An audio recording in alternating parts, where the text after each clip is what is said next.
राधे राधे दोस्तों, welcome to Krishna प्रिय channel. मैं हूँ धरा और आपका स्वागत करती हूँ। दोस्तों, अभी श्रावण मास चल रहा है और श्रावण मास में हम नित्य शिव जी के अध्याय सुनते हैं। कल हमने सुना था चौथा अध्याय। आज हम सुनने जा रहे हैं अध्याय 5। श्रावण मास में शिव जी का बहुत ही महत्व होता है ये अध्याय सुनने का और हमारे लिए बहुत लाभकारी है। हमें थोड़ी भक्ति का भाव भी प्रस्थापित होता है हमारे में।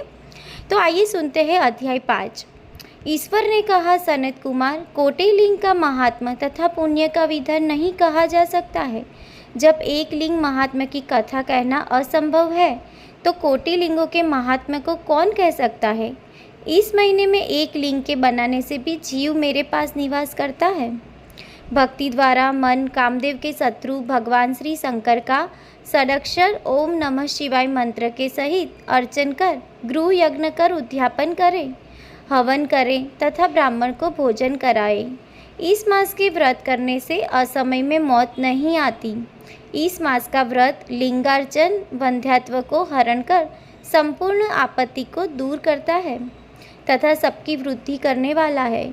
जो प्राणी पंचामृत से श्रावण मास में अभिषेक करता है वह इस देह को छोड़ कैलाश में मेरे नज़दीक आकर एक कल्प तक निवास कर सकता है। वह प्राणी पंचामृत पीने वाला, गौ तथा धन आदि से युक्त अधिक मधुरभाषी त्रिपुरासुर हंता श्री शंकर प्रिय होता है। जो इस महीने में पत्तल पर भोजन करता है वह सोने के पात्र में भोजन करने वाला होता है तथा शाक त्यागने मात्र से शाक का कर्ता होता है। मनुष्यों में उत्तम होता है जो भूमि में ही शयन करता है वह कैलाश में निवास करता है। जो इस श्रावण मास में अति सुबह एक दिन भी नहाता है उसे एक महीने तक नहाने का फल मिलता है। इस महीने में जितेंद्रिय होने से इंद्रियजन्य बल प्राप्त होता है। इस महीने में स्फटिक मणि, पाषाण, मिट्टी तथा मरकत मणि निर्मित शिवलिंग में या पीपल आदि चंदन निर्मित शिवलिंग में या स्वयं उत्पन्न या बनाए हुए या पीसान निर्मित या पित्तल आदि चंदन मक्खन या किसी भी निर्मित शिवलिंग में एक बार अर्चन करने मात्र से 100 ब्राह्मण हत्या भस्म हो जाती है। सूर्य ग्रहण, चंद्र ग्रहण, अन्य किसी सिद्धि क्षेत्र में लक्ष्य जप करने से जो सिद्धि कही गई है वह इस महीने में सिद्धि एक बार जप करने से मिल सकती है। दूसरे समय में की गए नमस्कार तथा प्रदक्षिणा से जो 1000 का फल मिलता है वह फल इस महीने में एक बार करने मात्र से मिल सकता है। मुझे प्रिय इस श्रावण महीने में वेद पारायण करने पर सब वेद मंत्रों की अच्छी तरह सिद्धि हो सकती है।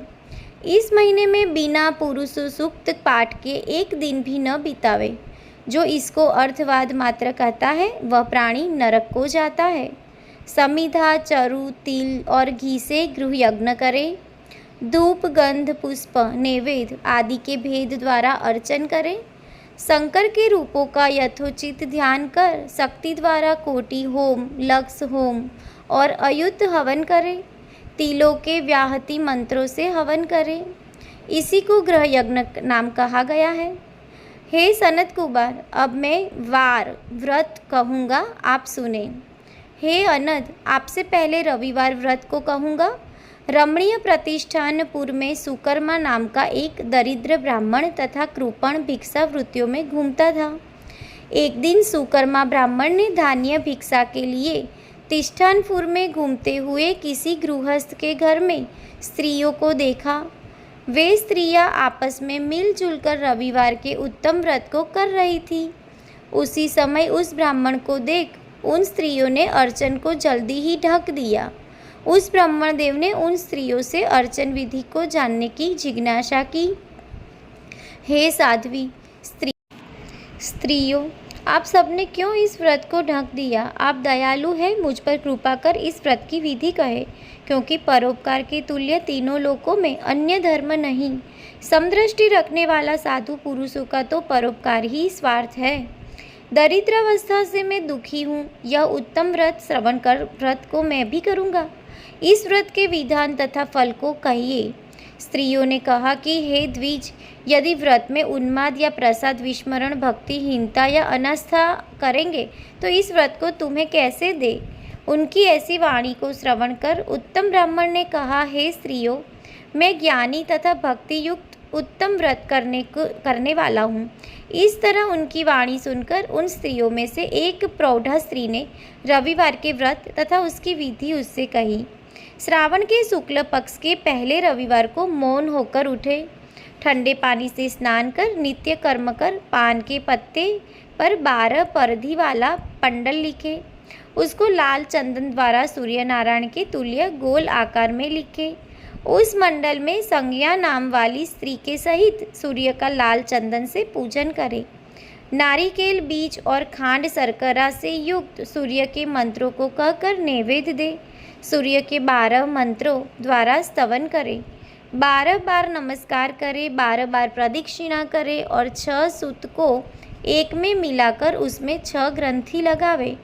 उस सूत्र को सूर्य नारायण को अर्पण कर उसे अपने कंठ में बांध ले। 12 फल से संपन्न वायन ब्राह्मण को दे।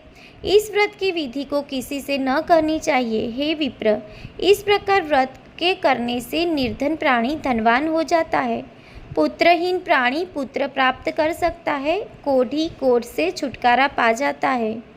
हे विपेंद्र, विशेष क्या कहा जाए। साधक जिस वस्तु की अभिलाषा करता है वह सब इस व्रत के प्रभाव मात्र से प्राप्त कर लेता है। इस तरह श्रावण मास में 4 रविवार या 5 रविवार व्रत करें। व्रत की संपूर्ण फल की इच्छा के लिए उद्यापन करें। हे विपेंद्र, इस प्रकार व्रत करने मात्र से सिद्धि होती है। वह ब्राह्मण उन साध्वी स्त्रियों को नमस्कार कर अपने घर चला गया। जैसा सुनकर वह घर आया था वैसी सब विधि उस व्रत को अपनी दोनों कन्याओं को भी व्रत विधि बताई।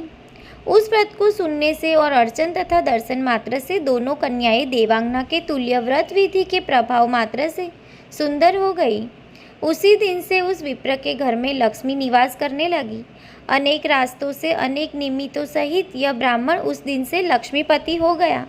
किसी राजा ने उसी ब्राह्मण के घर के समीप रास्ते से होकर निकलते हुए अति सुंदर उन दोनों कन्याओं का बरामदे या खिड़की पर बैठे देखा। दोनों कन्याएं अपनी देह के अवयवों से त्रैलोक्य संपूर्ण उत्तम चीज़ों को तथा कमल और चंद्रमा को भी अपमानित करती थी। उन बालिकाओं को देखने से राजा मोहित हो क्षण भर वहां स्थिर हो गया। राजा ने ब्राह्मण को बुलाकर उन दोनों बालिकाओं के लिए याचना की। ब्राह्मण ने भी प्रसन्न हो दोनों बालिकाओं को राजा को दे दिया। वे दोनों बालिकाएं राजा को स्वामित्व के रूप में प्राप्त कर प्रसन्न हो गई। प्रसन्नचित हो बालिकाएं इन व्रत के प्रभाव से पुत्र पौत्रादि से युक्त हुई। हे मुने, बड़े अभ्युदय को करने वाले इस व्रत को आपसे कहा। तो दोस्तों, ये था हमारा आज का श्रावण मास का अध्याय 5। तो आपको ये वीडियो कैसी लगी ये हमें कमेंट बॉक्स में ज़रूर बताइए। कमेंट बॉक्स में जय महादेव की कमेंट कर दीजिए। और ऐसे कई सारे अध्याय, वीडियो और माहिती को प्राप्त करने के लिए हमारी चैनल को ज़रूर से सब्सक्राइब करें। वीडियो अच्छा लगा तो आगे ज़्यादा से ज़्यादा शेयर करना मत भूलना।